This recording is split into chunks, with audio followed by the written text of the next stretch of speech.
de la défense nationale, la 12e édition s'achève par des portes ouvertes en présence des plus hautes autorités de la République. Nous recevons ce soir aussi une invitée, le coordonnateur adjoint du programme d'économie d'énergie, Ingrid Fanny Mibema. Elle vient nous entretenir sur le fichier des Gabonais économiquement faibles bénéficiant de la gratuité de l'électricité. Mesdames, Messieurs, bonsoir et vous êtes bien sûr les bienvenus à notre principale édition d'information de la soirée sur votre chaîne. Les manifestations marquant la 12e édition de la Journée de la Défense ont pris fin aujourd'hui à Libreville en présence du chef suprême des forces de défense et de sécurité Ali Bongo Ondimba. Reportage Marie-Jo Moussavou et Chrislin Maïna. 12e édition des Journées de la Défense. La base aérienne 01 de Libreville a constitué le lieu des manifestations finales de cet événement. Plusieurs temps forts ont marqué cette cérémonie grandeur nature. Des honneurs militaires rendus au chef suprême des forces de défense et de sécurité. Son Excellence Ali Bongo Ondimba a élevé au grade de grand officier de l'Ordre de la Panthère Noire le ministre de la Défense nationale Pacome Rufin Anzunga et à celui d'officier de l'Ordre de la Panthère Noire Yves Fernand Manfumbi. À quel niveau d'opérationnalité situez-vous les forces armées gabonaises? C'est surtout un jour qui est destiné à permettre au public gabonais de se familiariser avec le métier des armes et tout ce qui se fait et les possibilités que les jeunes gabonaises et les gabonaises peuvent avoir au sein de nos différents corps.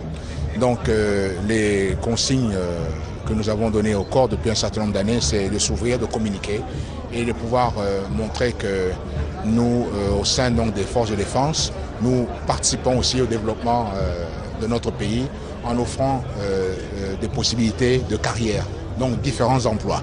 Et pour cela, on fait quelques petites palettes de démonstration de tout ce qui peut être fait. Évidemment, derrière tout cela, cela représente beaucoup de travail pour acquérir une expérience qui n'est donc pas facile. Et c'est bien cela qu'il faut savoir que n'entre pas dans les armées aujourd'hui qui veut et que cela demande beaucoup de patience et beaucoup de travail. D'autres décorations ont été attribuées par le ministre de la Défense à plusieurs hauts responsables militaires. Le corps diplomatique et les présidents des institutions n'étaient pas en marge de l'événement.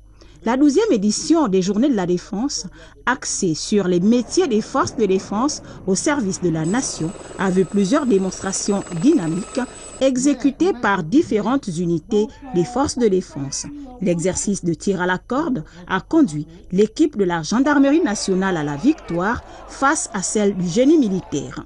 Le président de la République a ensuite visité le stand pilote du prêt-à-né militaire avant de prendre congé de ses hôtes. D'autres stands dressés à cet effet ont été visités par le ministre de la Défense, Pacome Rufin Anzunga, et plusieurs autres invités à ces retrouvailles des hommes d'armes. Rendez-vous a été pris pour l'année prochaine.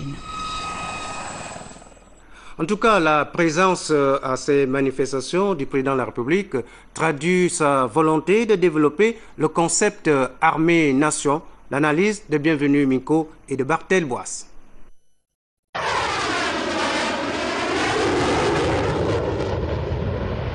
Douzième édition des Journées de la Défense et pour la 12e fois consécutive, le président Ali Bongo Ondimba marque de sa présence cet événement militaire.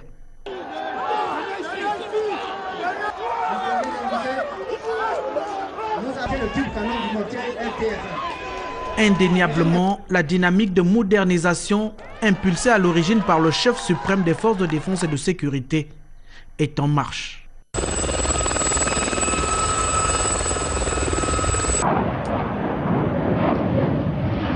Aujourd'hui, à travers les stands et les démonstrations dynamiques, le chef de l'État réalise certainement mieux la portée de cette ambition. C'est un processus qui ne s'arrête pas.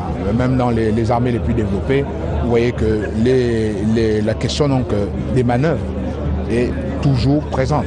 Aucune armée au monde ne peut vivre sans manœuvre. C'est-à-dire autant répéter les gestes, répéter tout ce qui a été appris, pour que le savoir ne reste pas simplement académique et simplement hypothétique. Très bien les amis, nous disons et nous faisons. Très bien, un bravo. Le bravo, on applaudit. L'école est super. Nous asseyons. Oui, madame. Au service de la nation, les forces de défense demeurent des partenaires sûrs.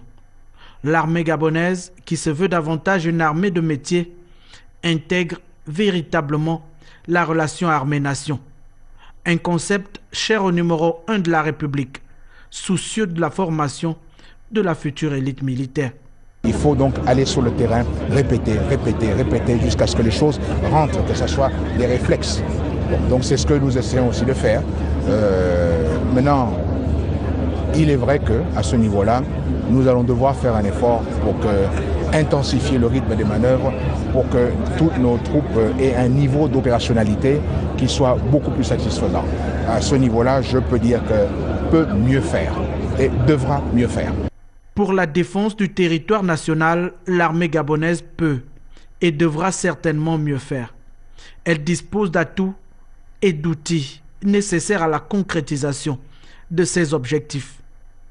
À l'image de cette démonstration futuriste dont le Prytanée militaire de Libreville seul a le secret, l'armée gabonaise amorce sereinement sa progression vers le futur.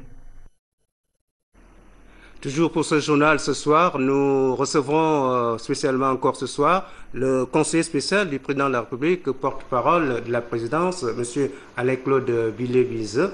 En attendant, nous poursuivons avec le dossier judiciaire de ce journal.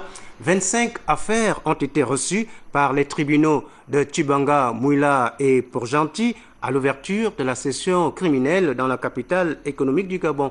Le récit de Serge Yakelemindo. Le palais de justice de la capitale économique sert de cadre depuis lundi dernier à la session criminelle. Pendant une semaine, les magistrats de la Cour d'appel judiciaire de la capitale économique et les jurés choisis parmi les populations de la cité vont plancher sur 25 affaires, dont des assassinats, association de malfaiteurs, vol aggravé, viol sur mineurs de moins de 15 ans. Les premiers à ouvrir le bal pour cette session, le couple Bouka, qui a écopé d'une prison à perpétuité. Comme le précise ici le premier président de la Cour d'appel judiciaire de la capitale économique, Auguste Alela. Attendu qu'il reçut de l'information et des preuves suffisantes contre Bouka Antoine et Ligombe Emilie, d'avoir à Massima par Mimon, le 10 août 2010 en tout cas de prison, volontairement commis un meurtre sur la personne de Mougéni Madeleine. Avec cette circonstance que le dit meurtre a été commis avec préméditation, attendu qu'il n'existe dans la cause aucune circonstance atténuante. Par ces motifs, statuant publiquement contradictoirement la majorité des voix, en matière criminelle et en dernier ressort, déclare pour Antoine Nigombe Emilienne coupable d'assassinat. En répression, les condamne à la réclusion criminelle à perpétuité. C'est donc une salle d'audience du tribunal de Port-Gentil qui accueille beaucoup de monde depuis le début de la semaine. Une présence massive qui s'explique par le fait que plusieurs abus et dérives sont devenus monnaie courante au point où les sentences infligées aux uns et aux autres pourront faire école. Volet économique maintenant, le fonctionnement des petites et moyennes entreprises et la mise en place d'un observatoire national des PME ont été évoqués cette semaine lors d'une rencontre entre le ministre des PME et les opérateurs économiques de notre pays. Le point avec Cabrel Guilain Lemami et Gérard Mindo. Ces rencontres entre le ministre de PME et les opérateurs économiques ont pour objectif de mettre en place un observatoire économique qui permettra un dialogue entre les PME et le ministre de tutelle. Pour la rencontre du 13 mars, le ministre des Petites et Moyennes Entreprises était accompagné du ministre de l'Économie. Il était question pour lui de s'entretenir en premier lieu avec les opérateurs économiques spécialisés en BTP sur les objectifs de la création de l'Observatoire économique des PME et les problèmes qui minent le fonctionnement de ces PME. Nous pensons que cet observatoire est un outil qui permettra désormais d'examiner en profondeur et par secteur les problèmes des PME en vue d'y apporter des solutions appropriées après concertation avec tous les acteurs concernés. Il s'agira donc d'un dialogue permanent entre les PME et le ministère de tutelle et plus généralement entre les opérateurs économiques et les membres du gouvernement sur les questions relatives au développement des PME. Comme vous le savez, on ne peut bâtir une politique de réforme ni entreprendre des actions significatives et cohérentes sans l'implication des premiers acteurs concernés, que sont les PME elles-mêmes. L'ambitieux programme du chef de l'État met la petite et moyenne entreprise au cœur du projet économique du Gabon, une initiative louable. Il faut le dire, les PME sont incontournables mondialement en matière de développement. La journée du 15 mars a vu le directeur de cabinet du ministre des PME empêché présider la dernière rencontre. Cette fois-ci, d'autres secteurs économiques étaient à l'honneur pour le même objectif. Nous croyons que nous allons vers la résolution d'un certain nombre de problèmes que les PME gabonaises subissent depuis, on peut dire, 40 ans. Cet observatoire va permettre de créer un cadre syndical. L'économie gabonaise est à la croisée des chemins.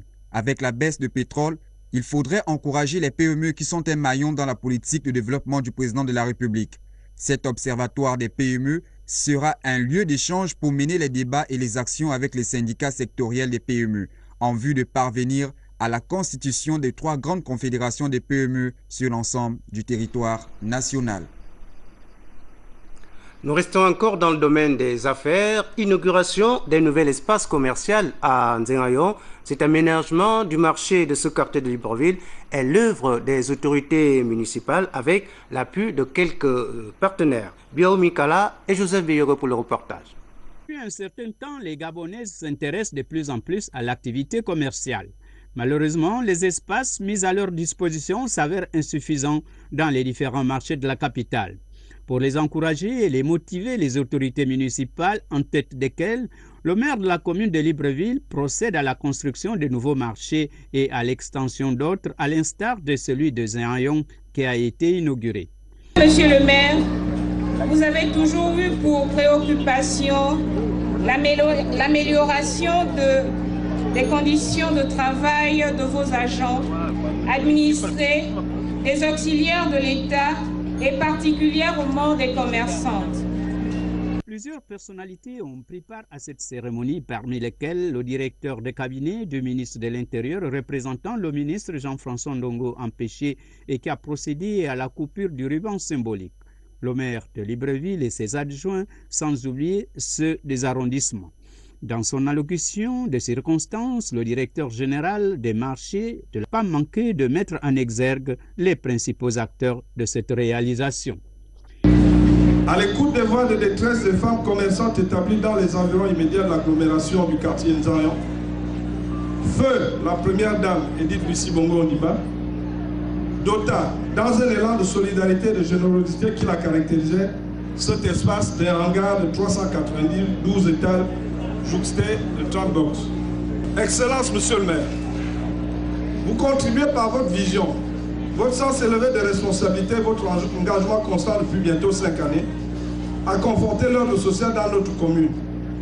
Construit sur une superficie de 2000 m², le marché des Nzengayon se compose de 14 magasins, 22 petits box et un hangar métallique abritant 114 étals et un bloc sanitaire. Parlons diplomatie à présent. L'ambassadeur du Liban au Gabon en fin de mission dans notre pays, Micheline Baz, est allé faire ses adieux au président du Conseil économique et social du Gabon, Frédéric